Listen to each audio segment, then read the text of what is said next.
Let me take this a step further. Robert Gibbs, the White House press secretary, called you out in the briefing room, and after you heard his comments, you said that he was threatening you. Are you serious about that? Listen, let's put it this way. Matt, you're married, are you not? Yeah, I am.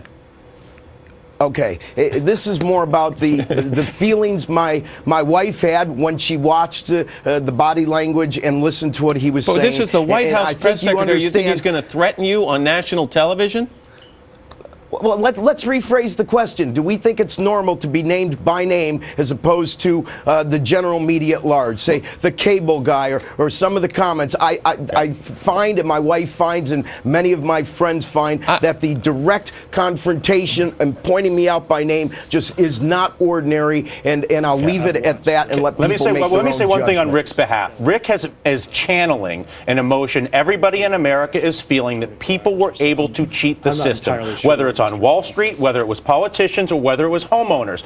Rick has been aggressive in criticizing the treatment of the bankers, the behavior of the politicians. He's gotten a lot of attention and a lot of attention now for the homeowners, Right, but that is not a unique issue.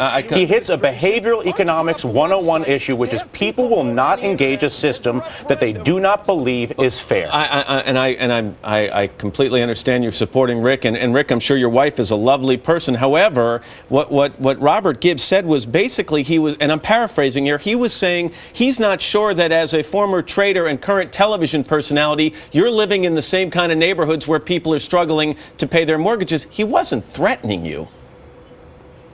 Well, listen, I'm not saying threatening. Well, first, let's clear a couple of things, Ro.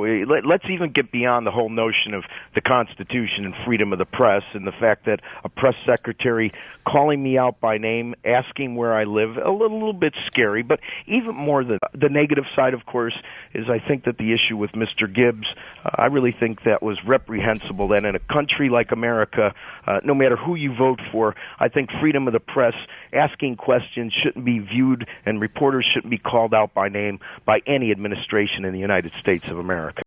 Listen, I'm not saying threatening. It just to be pinpointed specifically, I find very unusual. And I think that it's more of a decision for you as the press, or all the people on the lawn that giggled at the joke about caffeine, and it was funny. But how would they like to be pinpointed specifically? I think that's the issue at hand. I don't want to make more out of this.